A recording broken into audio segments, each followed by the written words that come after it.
हम कल बात कर रहे थे कि जो उत्तम पुरुष है उसकी परिभाषा, जो भगवान कृष्ण की परिभाषा ये बताई गई।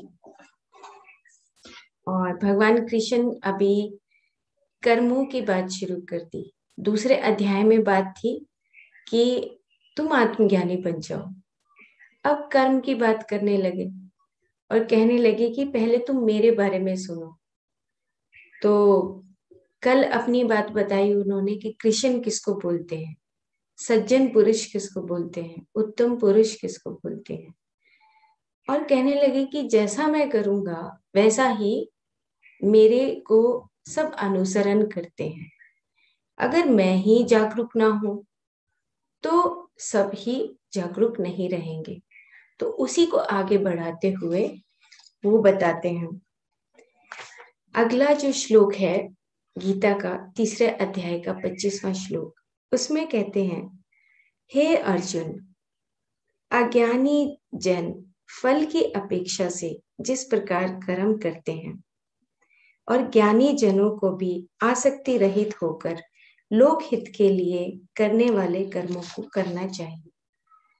अब वो ये पहचान बता रहे हैं कि वो ये कहते हैं कि अगर मैं ज्ञानी से अज्ञानी बन जाऊं, जैसे कि कल हम बात कर रहे थे कि अगर एक राजा है, अगर एक हायर अथॉरिटी पे कोई ऑफिसर बैठा है और वो अगर अज्ञानी हो तो उसी का सब अनुसरण करने लगते हैं। तो वो ये कहते हैं कि यदि मैं किसी समय जागरूक होकर कर्मों में बर्ताव ना करूं तो सब प्रकार से मेरे ही मार्ग का अनुसरण करते हैं। और आप सब मेरे को क्या स्वीकार करते हो? मुझे गुरु के रूप में स्वीकार करते हो, मुझे मार्गदर्शक के रूप में, भगवान के रूप में, योगेश्वर के रूप में स्वीकार करते हैं। तो अगर मैं कर्म करना छोड़ दूं तो ये लोक व्यवहार सब शिथिल हो जाएंगे और उसके कारण जो वर्ण संकरता है, कर्म भ्रष्टता है, धर्म भ्रष्टता है, ये सब जन्म लेने लगेंगे और प्रजा के इस दुर्भाग्य के लिए मैं ही जिम्मेवार होऊंगा। कहने का मतलब यहाँ पर उन्होंने बताया कि जो हम जिसको फॉलो करते हैं, जिस गुरु को फॉलो करते हैं, जिस मार्गदर्शक को फॉलो करते हैं, जिस भगवान को फॉलो करते हैं, अगर वो ही काम करना छोड़ दे, कर्म करना छोड़ दे, तो ये लोक व्यवहार सब शिथिल हो जाएंगे। तो इसीलिए कल भगवान कृष्ण ने क्या कहा कि मैं तो इन तीनों लोकों में मेरे लिए कोई काम नहीं है, फिर भी मैं कर्म से मुंह नहीं मोड़ता हूं। मैं फिर भी यहाँ पर इस धरती पर आया हूं योगेश्वर बनकर, धर्म की रक्षा करने के लिए आया हूं, इसीलिए मैं कर्म करता ही रहता हूं। तो अब उन्होंने कहा कि अगर मैं कर्म करना छोड़ दूं तो मेरी प्रजा भी कर्म करना छोड़ देगी। उससे क्या होगा? कर्म भ्रष्टता आएगी, धर्म भ्रष्टता आ जाएगी। और अब हम वैसे नॉर्मल लाइफ में देखते ही हैं कि अगर हमारे हर जगह पर अगर हेड अगर वो काम नहीं करता है तो नीचे के जो लोग हैं वो भी काम नहीं करते हैं, उनकी भी चित्त की वृत्तियां सब खराब हो जाती हैं। तो इसी बात को वो समझा रहे हैं कि मैं एक क्षण के लिए भी अजागरूक नहीं हो सकता, क्योंकि तुमने मुझे गुरु के रूप में, योगी के रूप में स्वीकार किया है। फिर वो बोलते हैं कि अगर आप सब मेरे मार्ग पर ही चलते हो और अगर मैं कर्म करना छोड़ देता हूं तो क्या होगा कि वे सब अपनी अपनी वृत्ति, व्यापार, कर्मों का त्याग करके अकर्मण्य हो जाएंगे।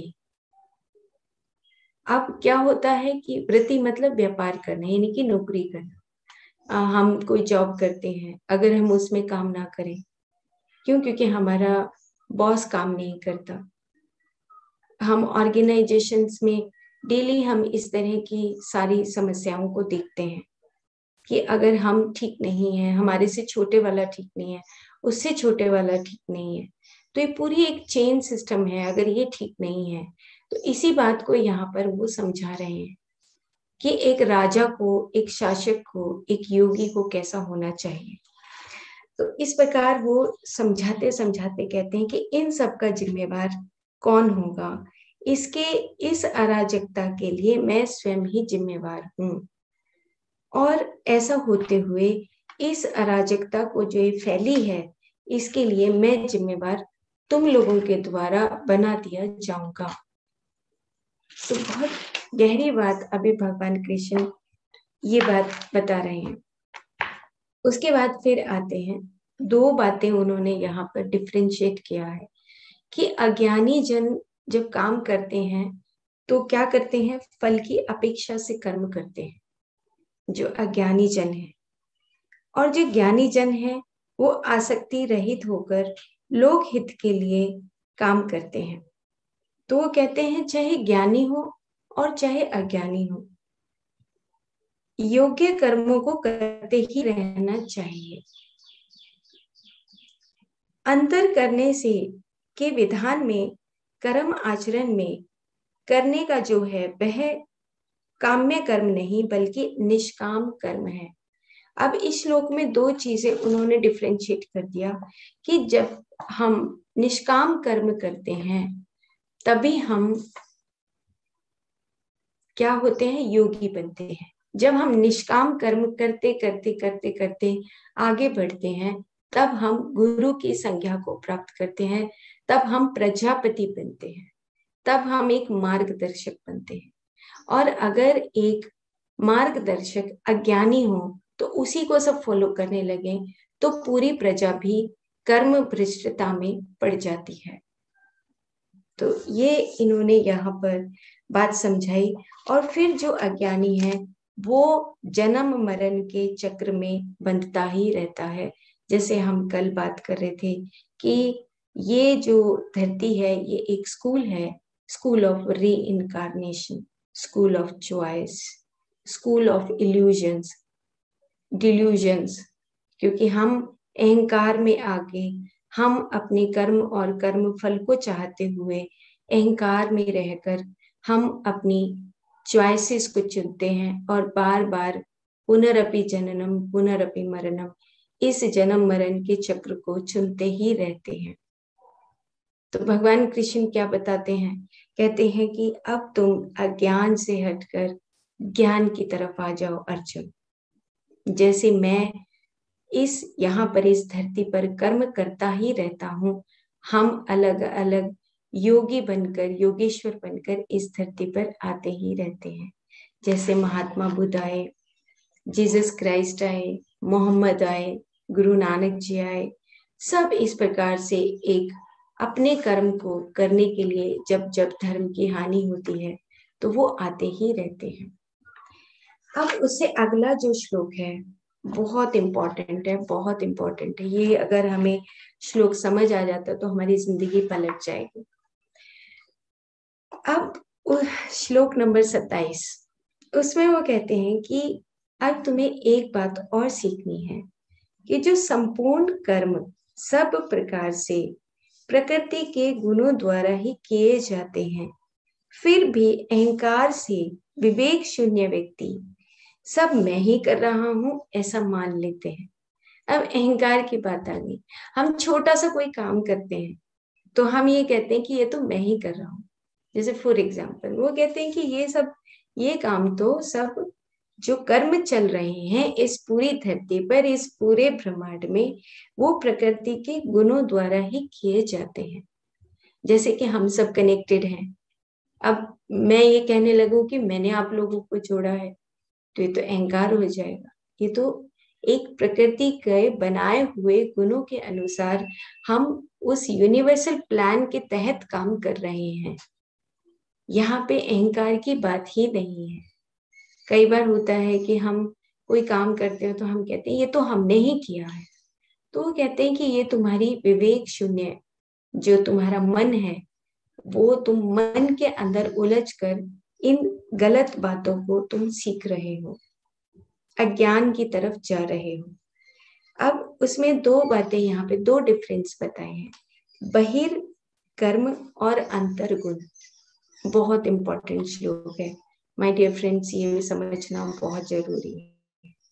वो कहते हैं कि मानव के जो कर्म है वो दो प्रकार के हैं। कर्म मतलब कि कर्म और गुण। एक है बहिर कार्यकलाप कर्म और दूसरा है अंतर्गुण। वो कहते हैं कि जब पूर्व जन्मों के संस्कारों को अनुसरण कर मनुष्य के दो ये जो स्वभाव हैं ये गुण बन जाते हैं, और उन गुणों के अनुसार ही मनुष्य जो विविध कर्म करता है वे होते हैं, वो वर्तमान गुण हो जाते हैं। जैसे अब मान लो, वो कहते हैं कि पूर्व जन्मों के संस्कारों का अनुसरण कर मनुष्य के ये स्वभाव गुण बनते हैं, अंतर्गुण। जब हम जन्म लेते हैं तो इन गुणों के साथ ही जन्म लेते हैं, इन संस्कारों के साथ ही जन्म लेते हैं। मान लो कि मेरा इस लाइफ में मैं बहुत चोरी करता हूँ, तो मैं चोरी करते करते मेरे वो गुण बन गए, मेरे वही संस्कार बन गए। मैं चोरी करते करते मेरी हैबिट्स खराब हो गई, मेरी वही पर्सनैलिटी बन गई, और वही पर्सनैलिटी बनकर मैं यहाँ से चली गई।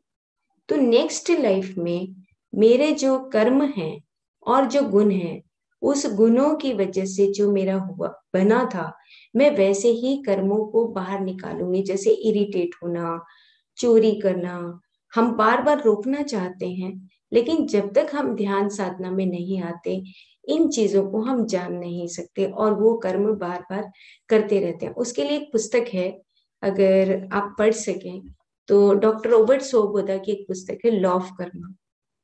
बहुत अच्छी पुस्तक है, बहुत मोटी बुक है, लेकिन उसको आप एक एक पेज को पढ़ेंगे, डॉक्टर रॉबर्ट सोबोदा की पुस्तक लॉ ऑफ कर्मा, तो बहुत सुंदर उसमें बताया गया है कि हम जब अपने अंतर गुणों की वजह से या मन में उलझने की वजह से, उन इल्यूजन्स में जाने की वजह से जब हम उलझ जाते हैं, हमारे अंदर के जो गुण हैं वो ही बाहर कर्मों के रूप में प्रकट होने लगते हैं। तो अंतर गुण और बहिर कर्म दोनों रेसिप्रोकल हैं। तो अगर हम बाहर के कर्मों को ठीक करते हैं तो हमारे गुण भी ठीक होते हैं, और अगर हम अपने गुणों को बदलते हैं तो फिर बाहर के कर्म भी बदल जाते हैं। अब एग्जाम्पल है, थोड़ा सा डिफिकल्ट है ये श्लोक, कि अभी हमें ध्यान साधना से पता लगा अपना समय खराब नहीं करना, हमें ध्यान साधना से पता लगा स्वाध्याय करना है, तो हमारी जो वृत्तियां थी वो बदल गई। पहले हम समय खराब करते थे, हमारा अंतर्गुण ये था कि चलो टाइम पास करना है, जीवन शायद इसी की चीज है। उसके बाद अब धीरे धीरे हम बदलने लगे, तो हमारे कर्म भी बदलने लगे और भीतर से हमारे अंतर्गुण भी बदलने लगे। अब वो क्या कहते हैं, अब वो कहते हैं कि अनेक अनेक जन्मों के कर्मों का फल होता है अंतर्गुण और बहिर्कर्म।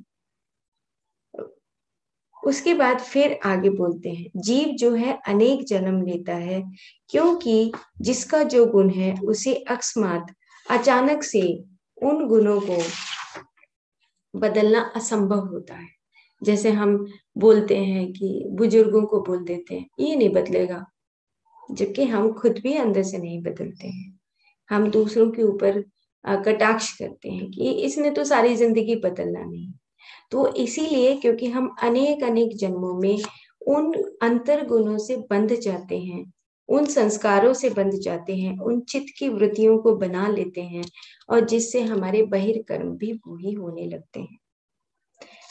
अब गुण जो है वो क्षण क्षण नहीं बदलते, निरंतर बाह्य कर्म फल के समुद्र में जीव आत्मा के अंतर्गुण अत्यंत धीमी गति से बदलते हैं। ये एक साइंटिफिक एक बात यहाँ पर बताई है साइंटिफिकली, कुछ बुक्स में इसके बारे में बताया गया है कि जो हमारा बाहर का जो कर्म और कर्म फल सागर है, जिन लोगों के साथ हम कनेक्ट होते हैं, जहाँ जिस ऑर्गेनाइजेशन में हम काम करते हैं, जिस फैमिली के साथ हम रहते हैं, उस कर्म और कर्म फल सागर में जीव आत्मा के अंतर्गुण अत्यंत धीमी गति से बदलते रहते हैं। अब वो कहते हैं गुण जो है वे जन्म जन्म से केवल 1 मिलीमीटर की गति से ही बदलते रहते हैं। 1 मिलीमीटर, ये बस याद रखने वाली बात है।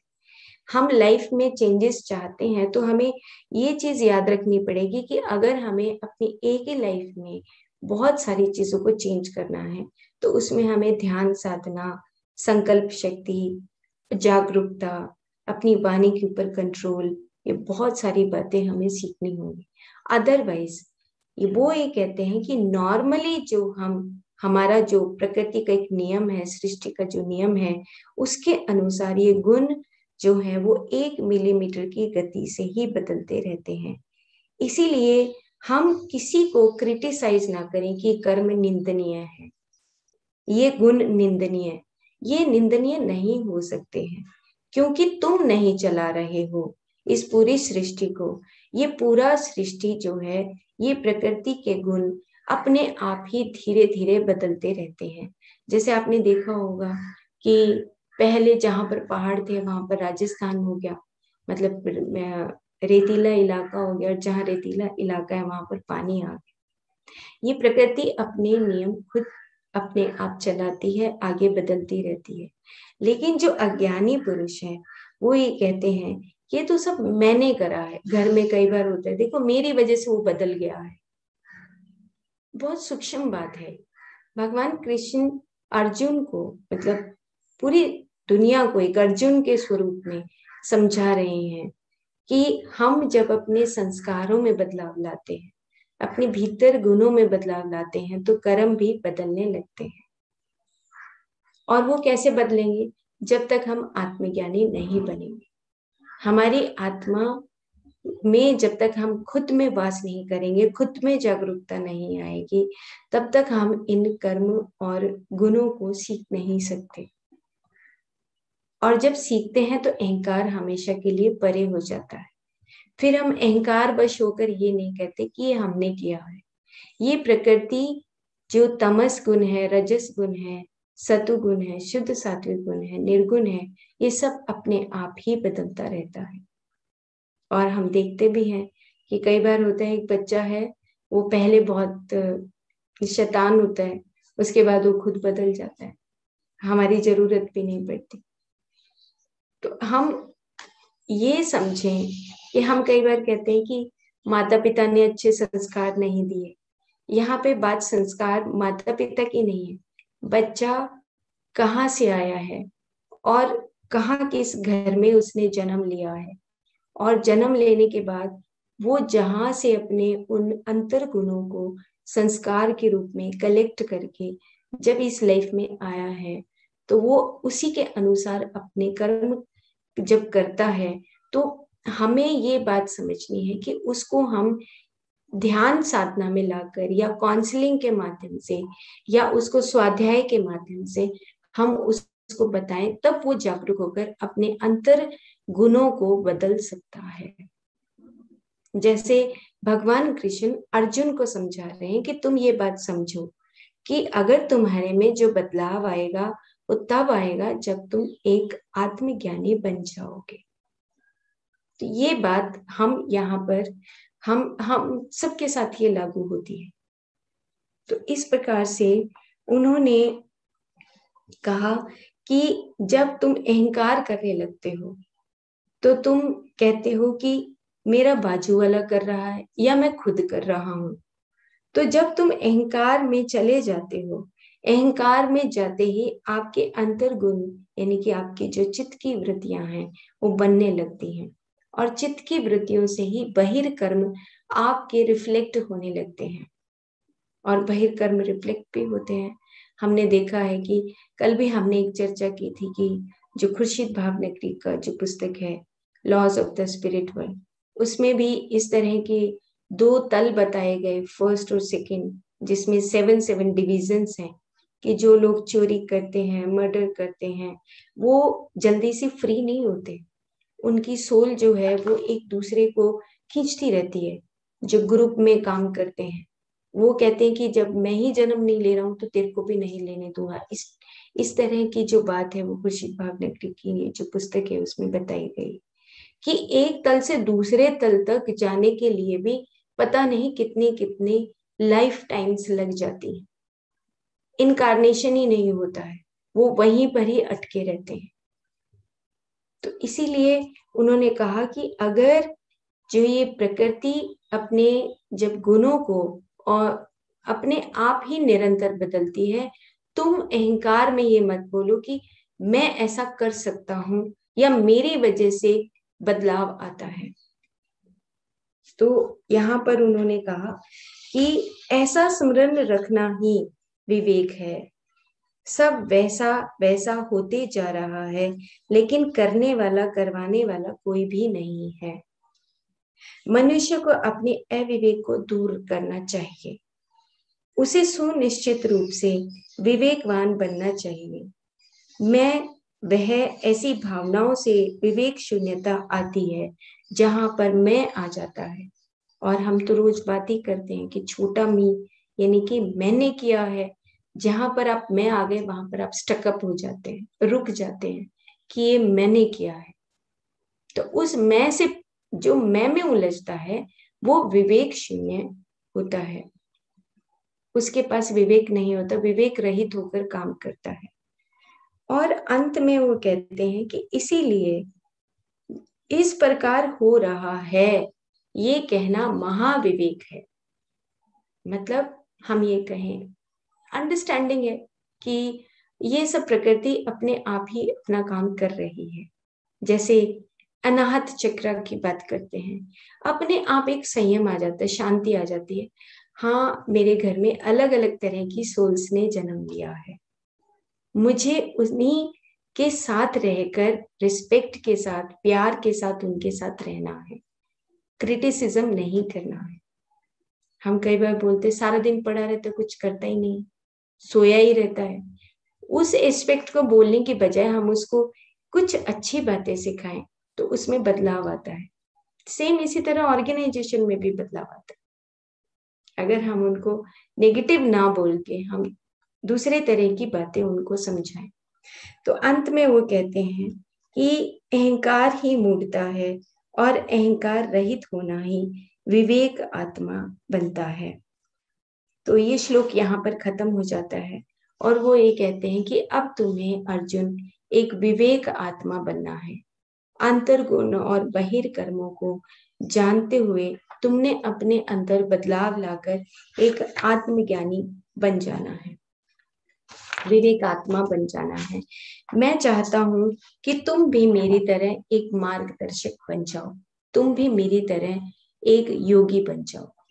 तो इस प्रकार से भगवान कृष्ण अर्जुन को समझा रहे हैं। और crux of the story Shri Bhagavad Gita का यही है। वहां पर सिर्फ दो ही चीजें रिप्रेजेंट की गई हैं। जो कृष्ण है वो आत्मज्ञानी है और जो अर्जुन है वो अपने आप को शरीर समझकर बैठा है। तो अगर हम अर्जुन हैं, मतलब कि अगर हम अपने आप को शरीर मानते हैं तो हम अर्जुन हैं, और अगर हम अपने आप को आत्मज्ञानी मानते हैं तो हम कृष्ण हैं। बस सीधी सी बात है। और इसी प्रकार से अल्लाह अकबर की बात आती है। हम कहते हैं अल्लाह अकबर आपो दीपो भव। तो ये भी अल्लाह अकबर, अल्लाह कौन, अकबर कौन, कृष्ण कौन और अर्जुन कौन? अल्लाह है जो अपने आप को आत्मा में वास करता है, वो ही अल्लाह है। अल्लाह वहां नहीं है ऊपर, अल्लाह हमारे अंदर है। जो हमारा चेतन तत्व है वो अल्लाह है। और अगर मैं अर्जुन की तरह, अकबर की तरह शरीर मानता हूं तो कौन है? मैं शरीर हूं तो मैं अर्जुन हूं, मैं अकबर हूं। और अगर मैं अपने आप को आत्मा मानता हूं तो मैं कौन हूं? मैं अल्लाह हूं, मैं कृष्ण हूं। कोई भेद नहीं है, कोई भेद नहीं है। और महात्मा बुद्ध क्या बोलते हैं? आपो दीपो भव। तुम ही अपने भीतर अपना दिया जला रहे हो, तुम ही भगवान हो। अहम ब्रह्मास्मि। ये सारी बातें एक ही हैं, वेदों में कही गई, महात्मा बुद्ध ने कहा, मोहम्मद ने कहा, श्रीमद् भगवत गीता में भगवान कृष्ण ने कहा। बात वही है, जब तक हम शरीर समझते हैं मैं अकबर और अर्जुन मैं ही हूं, और जिस दिन ये मान लिया कि नहीं, मेरे सामने वाला जो है वो खुद में चेतन है, आत्मा है, उसके अंदर भी वही आत्मा बसती है, तो मैं ही कृष्ण हूं और मैं ही अल्लाह हूं, मैं ही बुद्ध हूं और मैं ही कबीर हूं। बस इतनी सी बात हमें समझनी है। Okay friends. हरियाणा।